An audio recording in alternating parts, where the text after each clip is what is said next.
Salut, ici Maps! C'est l'heure de faire ma pile pour le mois de septembre. Donc, ma pile est comme séparée en 3 parties. Il y a 2 concepts que je veux faire au mois de septembre et une couple d'autres lectures de côté. Bon, on va y aller de même là, parce que cette lumière-là me dérange vraiment beaucoup dans mes yeux.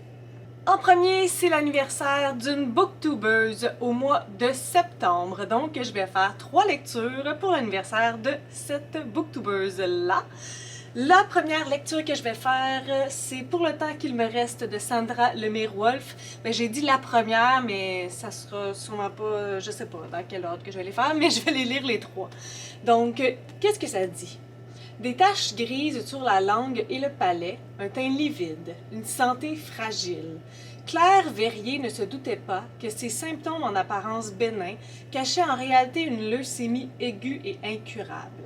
Dévastée, elle décide de garder secret son état et de partir à l'aventure afin de profiter au maximum du temps qu'il lui reste.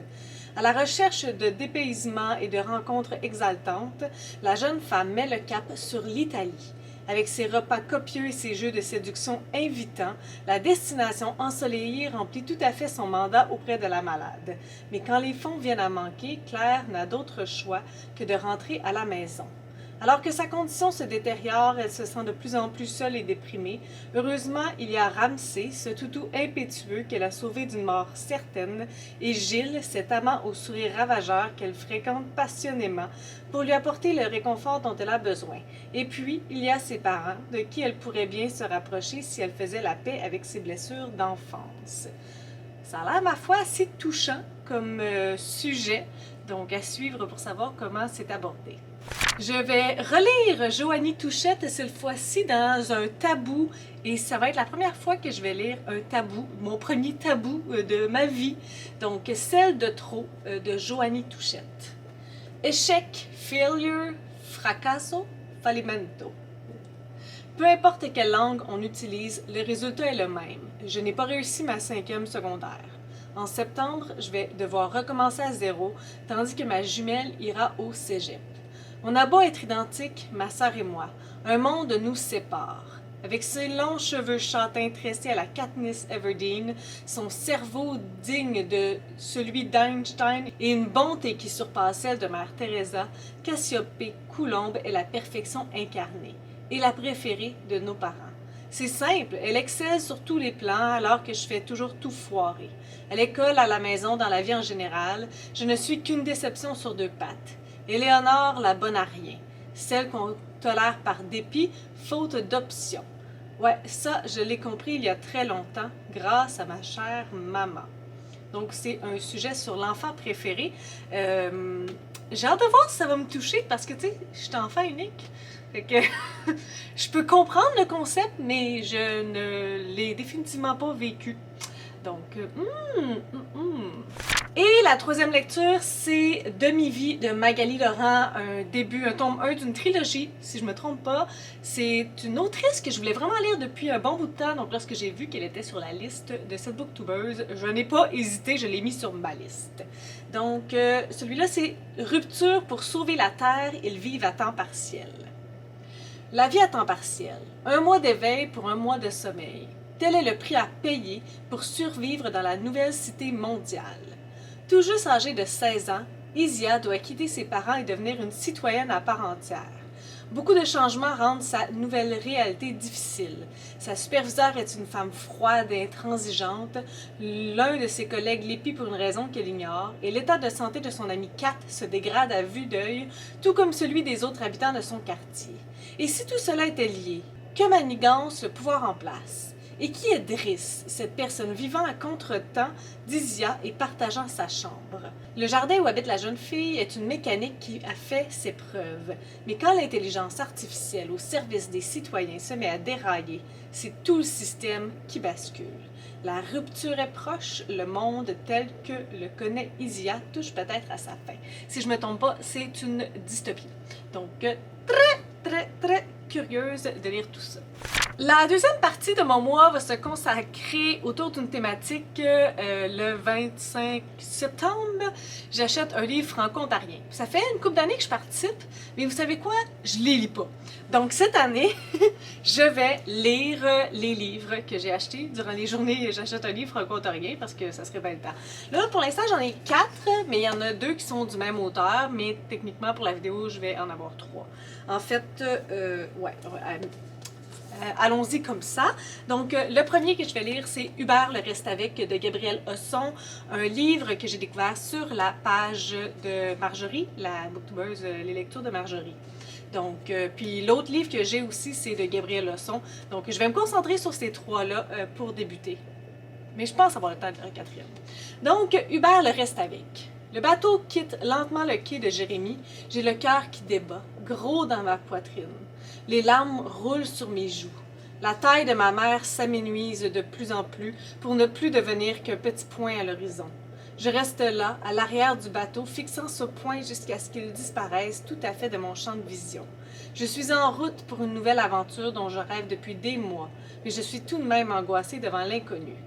Après une nuit mouvementée en mer, je suis arrivée à Port-au-Prince, en provenance de ma ville natale, une petite ville du sud. Le quai de débarquement où je me trouve, si on peut l'appeler ainsi, est juste à côté du marché de charbon qui, sans le savoir, allait changer ma vie.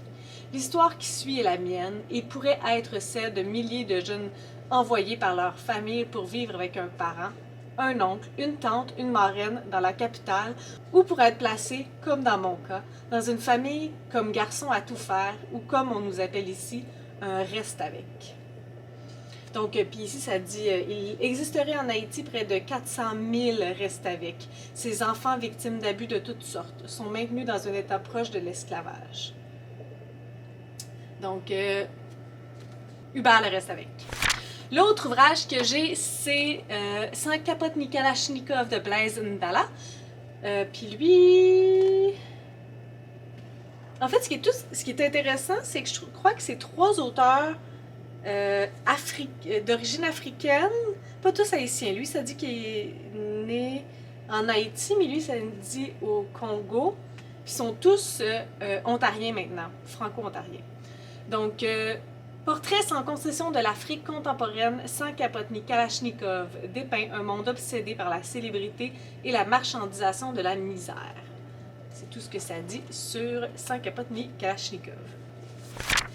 Et le 3e, celui avec la girafe, qui m'attend depuis si longtemps. Au sommet du Nanzéroué, il s'est assis et il a pleuré de Melchior Mbonimpa. Poussé par un terrible secret, le jeune Mupagassi entraîne son frère Gaston Gatti sur les chemins de l'exil, fuyant leur pays alors que celui-ci est à la veille d'être ravagé par la violence ethnique.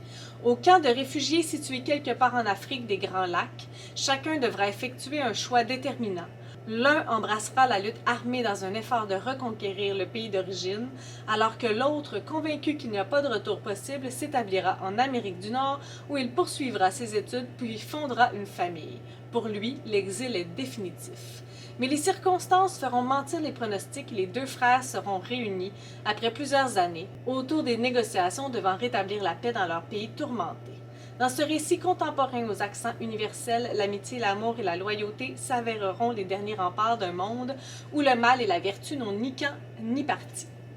Puis, comme je disais, je vais lire aussi le 2e que j'avais acheté de Gabrielle Hosson qui se nomme « Le jour se lèvera ». Fred Baptiste leur avait écrit quelques mois plus tôt pour réunir à un seul bloc révolutionnaire toutes les forces vives de l'exil. Il n'y a point de liberté sans révolution, affirmait-il. Il faut du sang pour améliorer le monde. Haïti peut et doit survivre, mais le gouvernement dictatorial duvaliériste ne peut et ne doit survivre en Haïti. Le sous-groupe armé de Jeunes Haïti ouvrirait un second front dans la Grande Anse afin de créer une brèche de prêter main forte à celui de Fred et de Renel. De cette façon, il ferait croire à une attaque multiple et forcerait le régime à déployer les ressources militaires du pays à deux endroits à la fois. Puis, ça dit ici, cette histoire nous fait revivre la courageuse aventure de 13 jeunes haïtiens qui tentèrent au cours de l'été 1964 de renverser Papadoc. Inspiré de faits réels, ce roman sort finalement ses héros de l'oubli. Donc, ouais, puis ce qui est vraiment intéressant, c'est que ce sont 4 livres qui proviennent de ma bibliothèque que je possède. Donc, ça va m'aider aussi dans ce petit défi, objectif-là que j'ai. Donc, ça va être pour la deuxième partie de mon mois. Mais ce n'est pas tout, parce que pourquoi, comment, c'est près tout, c'est ça la question. J'en ai juste mis 7. C'est pas assez. Donc, je vais continuer avec la série Laurel, je pense que ça s'appelle, de Apelline Pike. J'avais lu le premier tome, Elle, que j'avais vraiment beaucoup aimé, donc je vais enchaîner avec Sortilège. Et ça va être aussi mon livre pour le Woman Up, organisé par Encore une page au mois de septembre. C'est comme un personnage féminin de la littérature jeunesse. Donc celui-là, il est comme à la limite, je dirais. Pour moi, c'est pas un peu royé, compte tenu de l'âge de la protagoniste, puis de comment les événements sont mentionnés, à quel point on va deep dans tout ça. Donc ça va être celui-là, mon choix pour le Woman Up, jeunesse, protagoniste femme. Cette phrase était complètement déconstruite. Par la suite, j'aimerais ça continuer avec la série de la famille Landry. Ça, c'est le 3e tome d'Or et de Lumière de Virginia C. Andrews. Ben, en fait, c'est marqué Virginia C. Andrews, mais on sait maintenant que ce n'est pas elle qui les a écrits. Donc, si ça vous intéresse, pareil pour la série d'Apelline Pike, je vous mets les liens vers mes premières vidéos du premier tome, parce que là, lire le résumé du 2e puis du 3e tome, ça va vous donner trop d'informations. Celui-là, je voulais le lire en 2021, donc je me suis dit qu'au mois de septembre, c'était comme un bon mois pour le lire. Aristote et Dante, j'allais dire Dante, en tout cas, Aristote et Dante, Aristote et Dante, découvre les secrets de l'univers, de Benjamin Alire Sands. Harry, 15 ans, est un adolescent en colère, silencieux, dont le frère est en prison. Dante, lui, est un garçon expansif, drôle, sûr de lui. Ils n'ont a priori rien en commun. Pourtant, ils nouent une profonde amitié, une de ces relations qui changent la vie à jamais. C'est donc l'un avec l'autre et l'un pour l'autre que les 2 garçons vont partir en quête de leur identité et découvrir les secrets de l'univers. Traduit de l'anglais par Hélène Zilbray. Ça a vraiment choupi. C'est quoi ce mot-là? Je dis jamais ça. Ça a vraiment l'air cute. Puis j'ai entendu vraiment beaucoup de bons commentaires à propos de ce livre-là, donc je me suis dit que j'allais lui donner une chance, puis ça tombait bien, on dirait que c'est le genre de lecture que je voulais faire au mois de septembre. Des trucs comme jeunesse, jeune, école. J'avais lu le premier tome de cette trilogie Magie noire, Magie blanche de Dominique Perrier. Puis je suis vraiment là, dans un mood de continuer mes séries, vous le voyez là. Ça fait une couple que je vous montre. Je suis fière. Yes! Qui suis-je? Aucune idée. Donc ça, c'est le 2e tome de Magie noire, Magie blanche de Dominique Perrier. Si ça vous intéresse, je vous propose d'aller voir ma critique du premier tome. Puis c'est ça. Et finalement, c'est toujours lui le dernier que je vous présente. Mais c'est comme toujours le plus gros en termes d'épaisseur et en termes de petite écriture, ce qui fait en sorte que comme une page, c'est comme beaucoup de pages. Je vais continuer aussi Outlander. Je vais être rendue techniquement au 5e tome, La Croix de Feu. Donc ça serait mon objectif, là.